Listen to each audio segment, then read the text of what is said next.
সিকদার আর মজুমদার দুই পরিবারের বৈঠক বসেছে রাশিদের ঘরে। শুধুমাত্র পরিবারের নিজস্ব লোকজন সেখানে।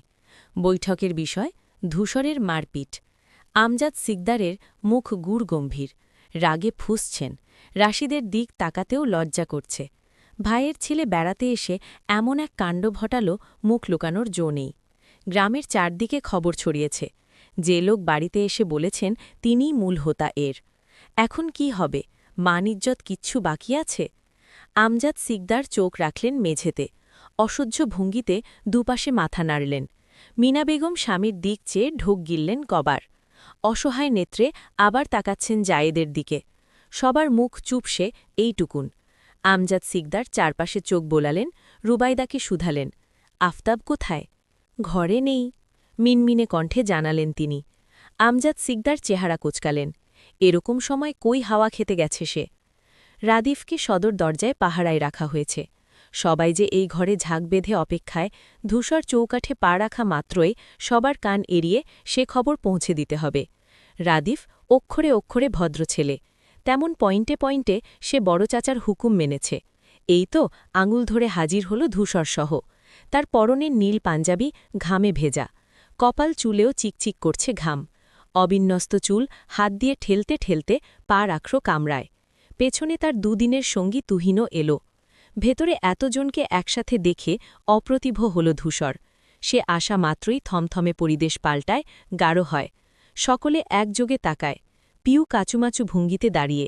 মারামারির ঘটনা সেও শুনেছে, কিন্তু হিসেব মিলছে না। এখানে কাকে চেনে ধূসর ভাই? কেনই বা করবেন এমন? জবা বেগুন রাদিফকে ইশারা করলেন বাইরে যেতে। ছোট মানুষ বড়দের কথায় থাকতে নেই। আপাতত সাদিফ, পিউ, পুষ্প আর বর্ষা ছাড়া কেউই জায়গা পায়নি এখানে। ধূসর কারো দিকে তাকাল না, সোজাসুজি আমজাদকেই শুধাল, ডেকেছিলেন? তিনি ক্ষেপে তাকালেন, একবার দেখলেন পাশে বসা রাশিদকেও। পুরো কণ্ঠে শুধালেন, শুনলাম মোর্শেদের ছেলেকে মেরেছ তুমি? ধূসর চিনতে না পেরে বলল, কোন মোর্শেদ? রাশিদ মজুমদার বললেন, ওই যে ফার্মের ব্যবসায়ী, ওনার থেকেই তো সব মুরজি আনছি বর্ষার বিয়ের। ওনার ছেলে শিপন, তুমি নাকি ওকে পিটিয়েছ বাবা? রাশিদের স্বর নরম। ধূসর সোজাসাপটা উত্তর করল, কার ছেলে জানি না, তবে মেরেছি একটাকে। আমজাদ সিকদার অবাক হয়ে বললেন, মেরেছ এটা আবার বলছ তুমি? লজ্জাও লাগছে না? ধূসর কাঁধ উঁচু করে বলল, লজ্জার কি আছে?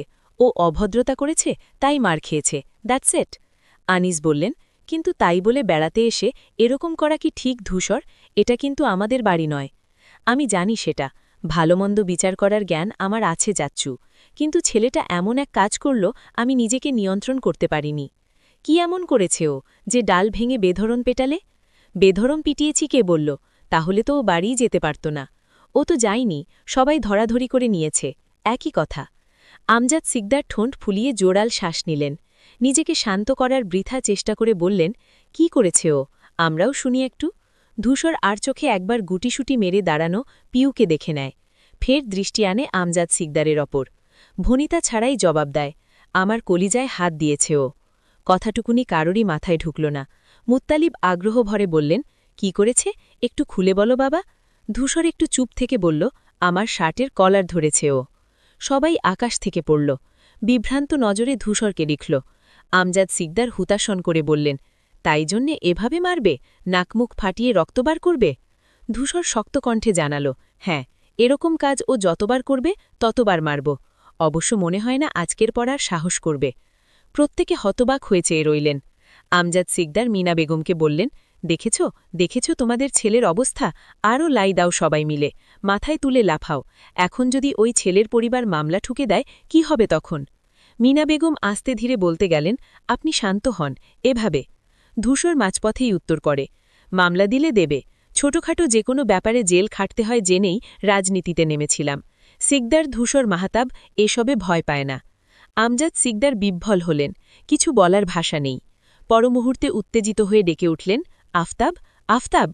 জবা বেগম নিভু কণ্ঠে বললেন, মেজ ভাইজান ঘরে নেই, আমি দেখে এসেছি। কেন নেই? কোন চুলোয় গিয়েছে ও? ছেলে এত বড় কাণ্ড করে বুক ফুলিয়ে দাঁড়িয়ে আছে, আর ও? এই সাদিফ, যাও তো গিয়ে দেখো কোথায় আছে। সাদিফ যাচ্ছি বলে ঘর ছাড়ল। চাপানো দরজা আবার চাপালেন সুমনা বেগম। রাশিদ মজুমদার সুস্থির কণ্ঠে বললেন, থাক ভাইজান, যা হবার হয়েছে, ধূসরের মাথা গরম, বাচ্চা ছেলে করে ফেলে। বাচ্চা ছেলে? আজ বিয়ে দিলে কাল বাচ্চার বাপ হবে। এসব বলো না রাশিদ, শুনতে ভালো লাগে না। তার থেকে বরং তুমি আমায় ক্ষমা করো ভাই, আমার বাড়ির ছেলের জন্যে তোমার সম্মান নষ্ট না হয়। সম্মান নষ্ট হবে কেন? এক হাতে তো তালি বাজে না। নিশ্চয়ই শিপনেরও কিছু অন্যায় আছে, না হলে ধূসর কখনো নিজে থেকে গায়ে হাত তুলবে কেন বলুন তো? মিনা বেগম এতক্ষণে মোক্ষম সুযোগ পেলেন। ভাইয়ের কথায় হৈ হৈ করে বললেন, হ্যাঁ সেই তো, আমারও তো একই কথা। আমাদের ধূসর বিনা কারণে কাউকে মারবে কেন? নির্ঘাত ওই ছেলে কিছু করেছে। আমজাদ বিরক্ত চোখে চাইলেন, করেছ তো শোনোনি, কলার ধরেছেন জাহানপরার। কি মারাত্মক পাপ করেছে ভাবা যায়? কথাটা বলে মাথায় হাত দিলেন। তিনি বিড়বিড় করে বললেন, ভাবলাম ছেলেটা শোধরাবে, অথচ না, বিয়ে হতে এসেও সে মানুষ পেটাচ্ছে। আমি একটা কথা বুঝতে পারছি না, সবাই এমন করছো কেন? আচ্ছা, ওকে মেরেছি বলে আপনার খারাপ লেগেছে বড় আব্বু? বেশ, আজই ওকে ডেকে পাঠাবো, ও নিজে ক্ষমা চেয়ে যাবে, শান্তি পাবেন তখন। আমজাদ সিকদার তাজ্জব বনে বললেন, যাকে মেরেছে সে এসে ক্ষমা চাইবে। চাইবে, দোষ যার, ক্ষমা চাওয়ার দায়ও তার। আনিস, আমজাদ হতাশ আহত শ্বাস নিলেন। ধূসর বলল, আমার মনে হয় আপনাদের আর কিছু বলার নেই।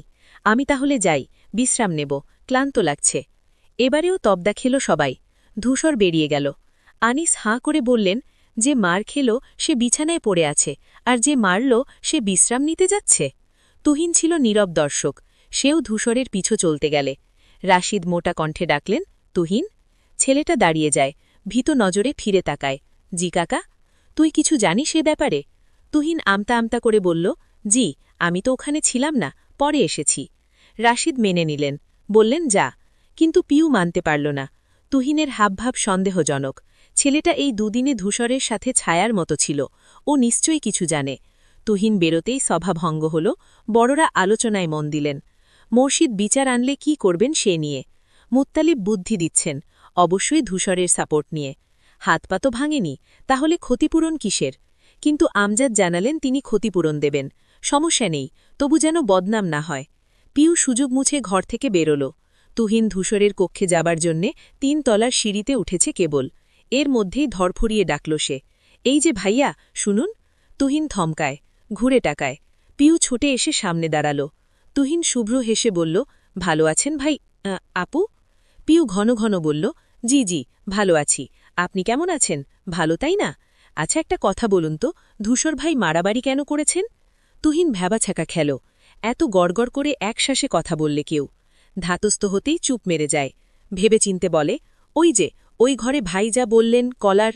এটুকু শুনতেই পিউ অনীহ কণ্ঠে বলে, কলার ধরেছে বলে মেরেছে, এসব কেউ বিশ্বাস করলেও আমি করছি না, সব মিথ্যে, আমি জানি।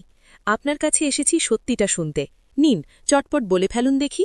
মিথ্যে নয়, সত্যি বলছি। কিন্তু আপনার মুখ দেখে তো স্পষ্ট বোঝা যাচ্ছে ঘটনা মিথ্যে। তুহিন বিভ্রান্ত হয়ে চেহারায় হাত বোলাল। পিউ লাথিয়ে বলল, দেখলেন, তার মানে আপনি মিথ্যেই বলেছেন। এবার অন্তত সত্যি বলা উচিত। বলুন বলুন, কেন মারামারি করেছেন উনি? তুহিন ভাবতে বসল। পিউ ফের তাড়া দেয়। তুহিন অসহায় কণ্ঠে বলল, কাউকে বলা নিষেধ, শুনলে ভাই রাগ করবেন।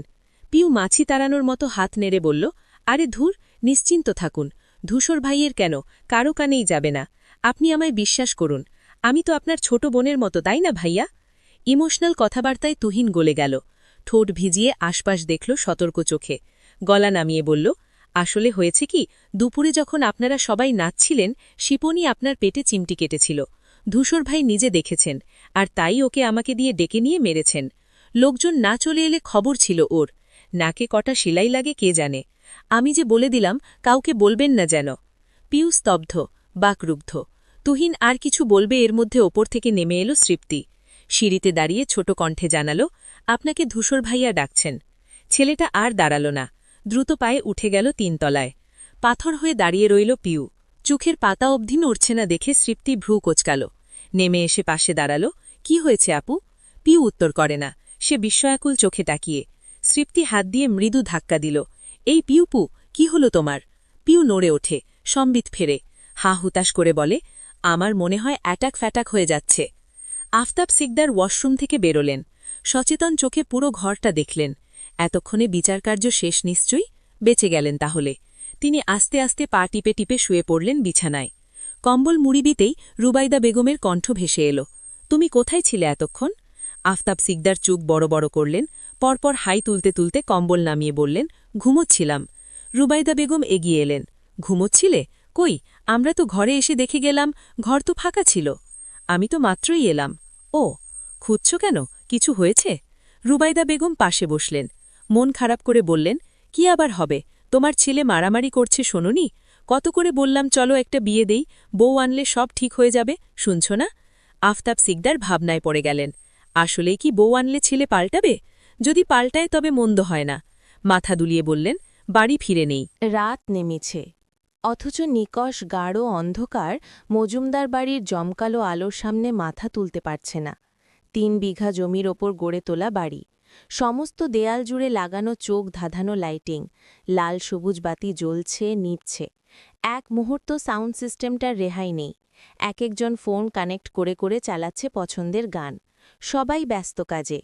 পিউয়ের মন ফুরফুরে, উড়ছে সে প্রজাপতির ন্যায়।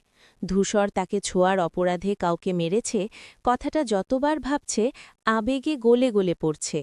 কণ্ঠে অবিশ্বাস নিয়ে নিজেকেই প্রশ্ন করছে, এত ভালোবাসেন উনি আমায়?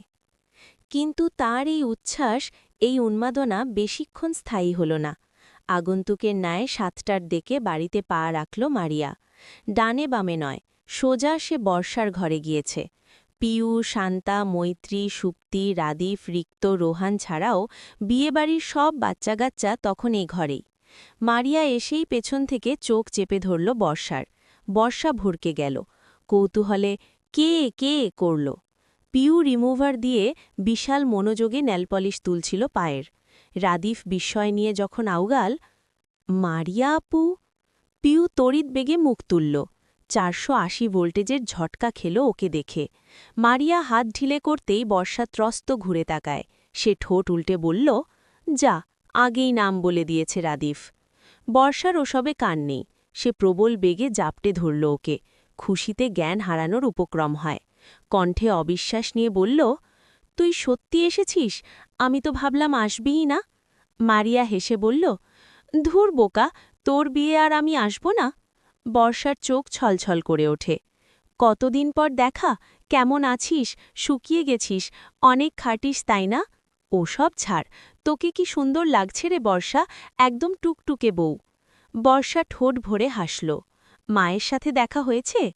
না, চাচি বোধহয় রান্নাঘরে, আমি তো সোজা এখানে এলাম। পুষ্প ফোনের লাইন কেটে বারান্দা থেকে ঘরে এলো। মারিয়ার পেছন থেকে দেখে মুখ দেখার জন্যে এগিয়ে গেল। গালের এক পাশ দেখতেই বিস্ময় সমেত বলল, মারিয়া? মারিয়া পাশ ফেরে, পুষ্পকে দেখে উঠে দাঁড়ায়, হেসে জিজ্ঞেস করে, কেমন আছো? পুষ্প আর চোখে মেঝেতে বসা পিউর দিক দেখল।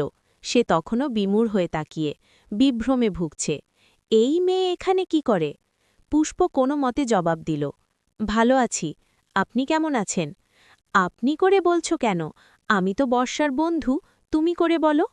পিউয়ের কপাল বেঁকে এলো। মারিয়া বর্ষা আপুর বন্ধু? তাহলে ধূসর ভাই যে বলেছেন ওনার বন্ধু, সে মিথ্যে কেন বলেছেন উনি? এর মধ্যেই মারিয়া ডেকে ওঠে, এই পিউ, কি খবর, কেমন আছো? পিউ হুঁশে এলো, ক্ষীণ স্বরে জানালো, ভালো। বর্ষা অবাক হয়ে বলল, তুই ওদেরকে চিনিস? হ্যাঁ, আমি তো পিউকে পড়াই, ও আমার ছাত্রী। বর্ষার মাথার উপর দিয়ে গেল সব।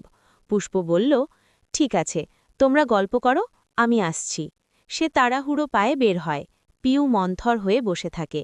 সে এত অবাক হলো মারিয়াকে দেখে, কই মারিয়া তো অবাক হয়নি, একটুও না, বরং ভাবভঙ্গি কি স্বাভাবিক। ও কি তবে আগে থেকেই জানত তারা এখানে? ঠান্ডা লাগলে নাক দিয়ে পানি পড়ে, তোর চোখ দিয়ে পড়ছে?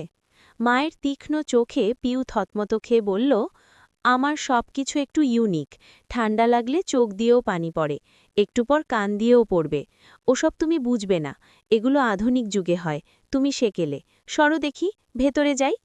পিউ মাকে ঠেলে চুলে ফের বর্ষার ঘরে ঢুকে যায়। ভদ্রমহিলা তবদা খেয়ে বললেন, ঠান্ডা লাগারও আবার যুগ আছে?